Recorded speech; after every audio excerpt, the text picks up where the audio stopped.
So,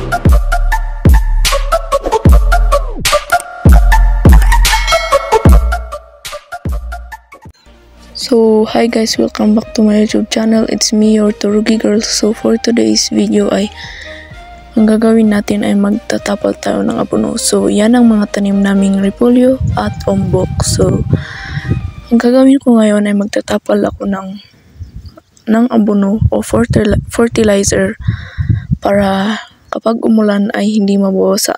So, yan yung mga tanim naming ombok dito sa Benguet or Cordillera.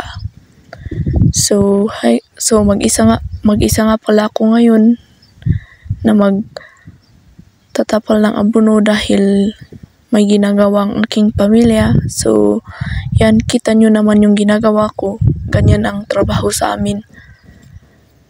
Umulan man o umaraw, trabaho pa rin. So hanggang dyan lang. Don't forget to like, share, and subscribe. Thank you.